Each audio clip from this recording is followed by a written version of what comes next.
L'invité de la matinale. KTO Radio.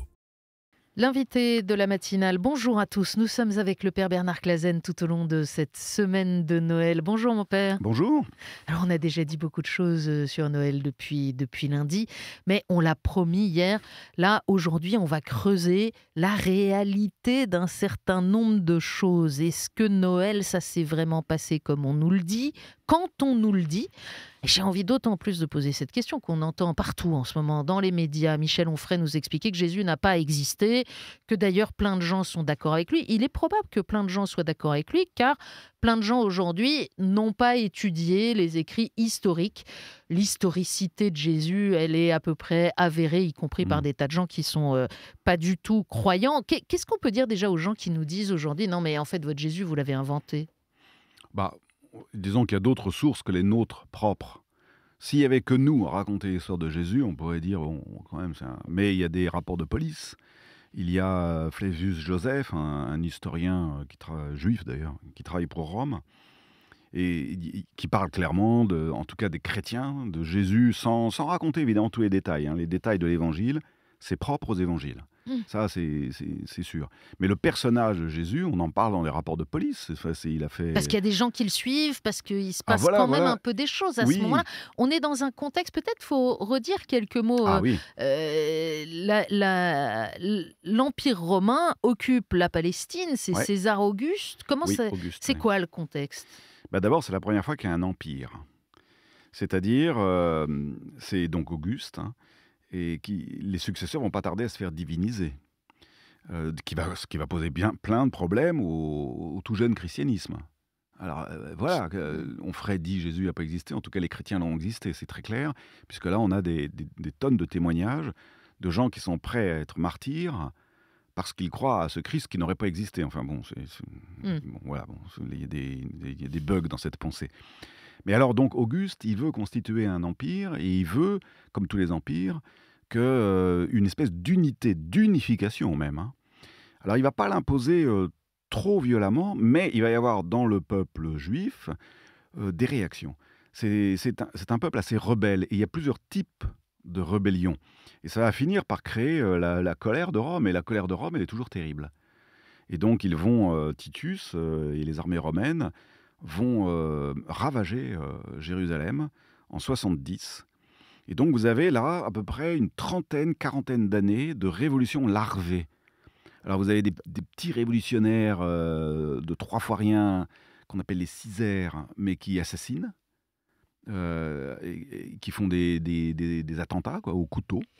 Vous avez des clans réfractaires au gouvernement fantoche mis par Rome, les Esséniens, qui détestent la dynastie des Hasmonéens, Hérode et compagnie, etc. Vous avez qui sont à leurs yeux des collaborateurs, puisqu'ils sont en lien avec l'Empire. Ah, puis des fantoches. Pour eux, vraiment, ça compte pas. Ils n'ont pas l'estime de grand monde. Et donc, vous avez quand même deux grosses pressions. La pression de Rome, qui est quand même une espèce d'empire, qui est presque un appel d'air. Pour que ça se normalise. Et pour prendre une expansion, pour se développer, pour créer des cités. Enfin, c'est extraordinaire. L'Empire romain, avec le commerce, les voies commerciales et maritimes qui s'ouvrent, le cabotage en Méditerranée qui passe puissance 10, d'ailleurs qui va beaucoup aider les chrétiens. Et quand on regarde les cartes, de fait, l'extension de l'Empire romain, c'est assez incroyable. Enfin, depuis l'Empire mongol de Gengis Khan, c'est la première fois qu'on retrouve... Bientôt jusqu'en Écosse. Enfin, c'est complètement fou. Et donc, ça va être une explosion culturelle, commerciale, dont le christianisme persécuté va profiter. Parce qu'on va aller se réfugier partout. Et une des premières expansions du christianisme est due pratiquement à cet esprit d'hostilité et de guerre qu'il va y avoir contre Rome, et Rome contre ses rétracteurs. C'est ce qui s'est passé, hélas, en Terre Sainte. Il y a eu trop de rétracteurs, trop de belliqueux, et donc Rome a agi comme ils agissent d'habitude, d'une manière assez brutale. C'est pour ça qu'un peu plus tard, dans la vie publique de Jésus, on verra cette provocation très particulière sur le faut-il rendre à César, rendre à Dieu. Et là, c'est le piège politique du moment. Absolument.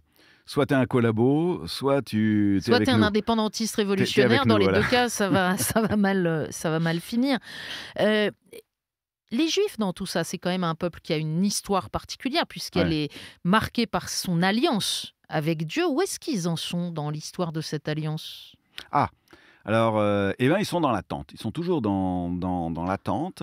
Il y a chez eux quelques grands rabbins.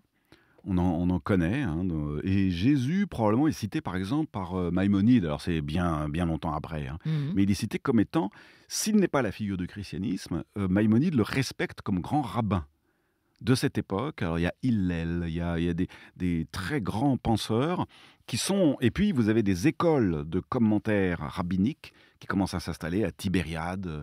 Il y a vraiment un énorme travail le Talmud, et un énorme travail début, D'analyse, de ouais, commentaires, de commentaires relecture de l'histoire. et de la Bible, de la Ouais. Torah, c'est-à-dire de la Torah, des poèmes, des psaumes, des prophètes. Un énorme travail, on dit un mot savant, d'herméneutique. C'est-à-dire où on n'arrête pas, les Juifs raffolent de faire ça, c'est ce qu'on appelle au Moyen-Âge des questions disputées. Mais c'est vraiment disputé. Et les gens se disputent, ou font semblant de se disputer. Mais ça débat très très chaud. Et pourquoi? Parce que c'est le moyen, par exemple pour l'école des pharisiens, de faire vivre la parole.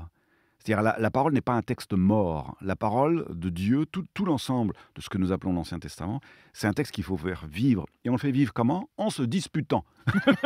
C'est assez drôle.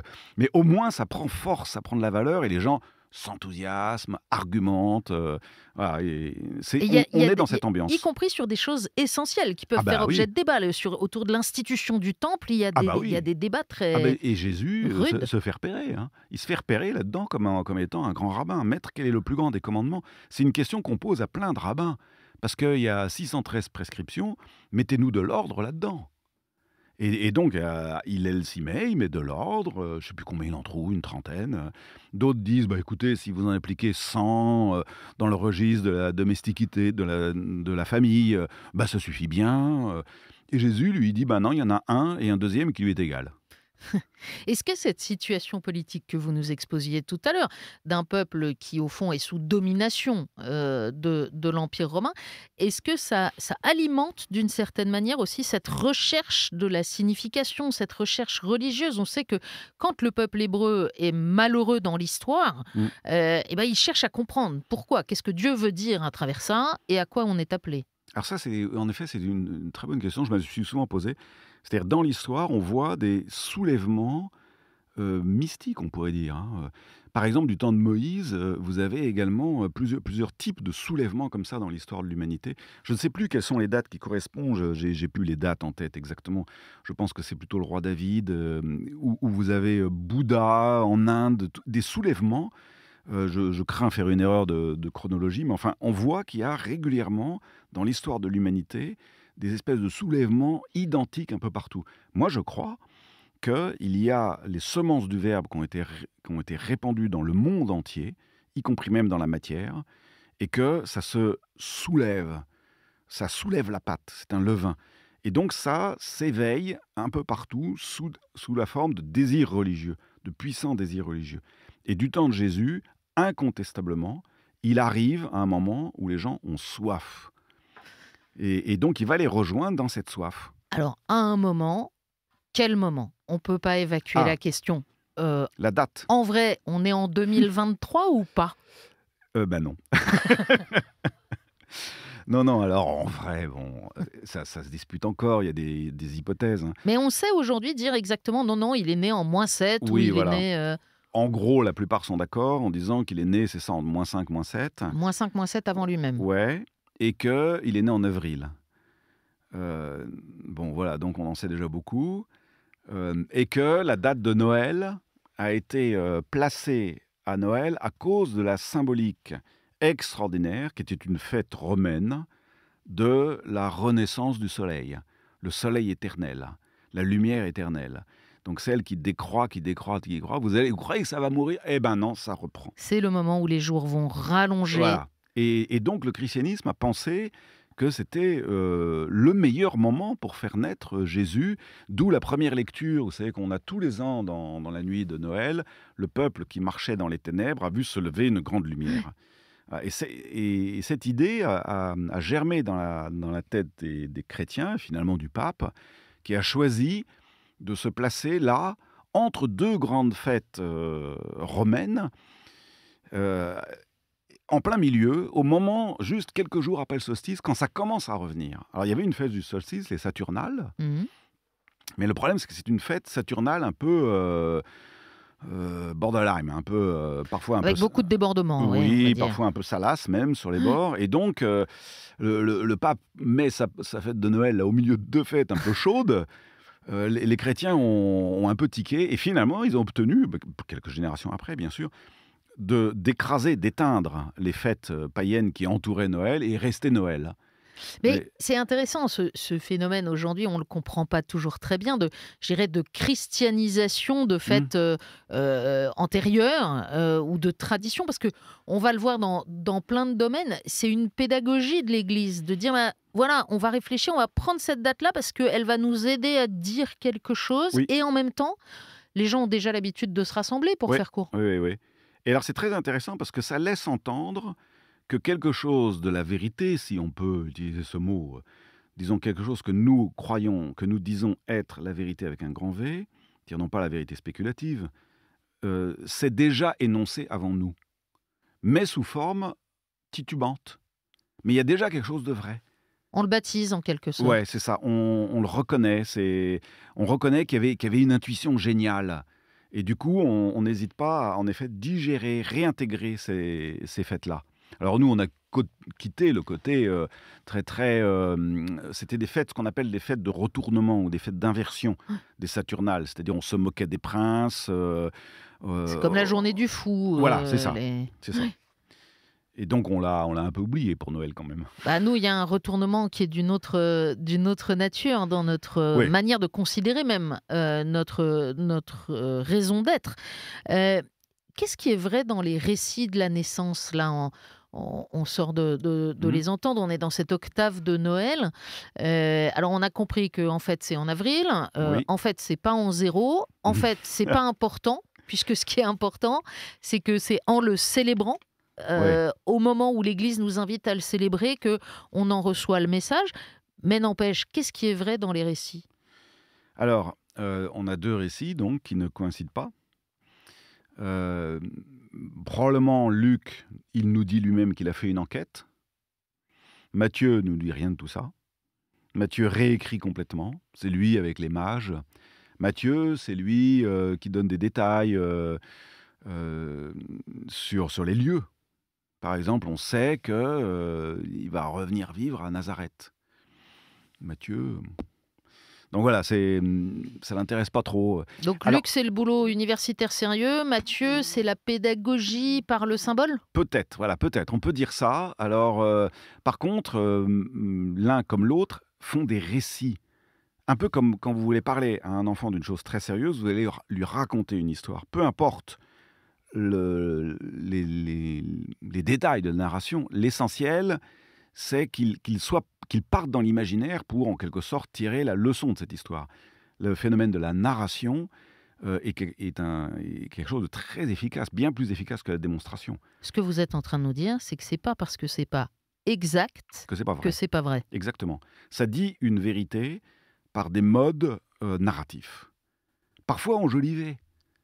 Et bah, tant mieux. Ce que je comprends, Père Clasen, de ce que vous nous expliquez, c'est qu'au fond, on a plus de chances d'avoir des récits qui sont pas complètement superposables, pas Mm. complètement précis, que si on avait une photographie du soir de Noël. Exactement. Exactement, parce que ça laisse le champ aux interprétations et que l'interprétation, elle est toujours vive, c'est-à-dire il n'y en a pas une qui soit la bonne. C'est pas celle de Bonaventure qui est la bonne, c'est pas celle de Saint François qui est la bonne, c'est pas celle de Paul VI qui est la bonne, mais c'est l'ensemble. Mais Et ce que nous affirmons, c'est qu'il est bienvenu sur cette terre ce soir-là. ouais, Et ça, on l'a dit au début, beaucoup d'historiens non chrétiens l'attestent également. ouais. Merci, Père Clasen, d'avoir éclairé ça pour nous. On se retrouve avec impatience déjà demain matin.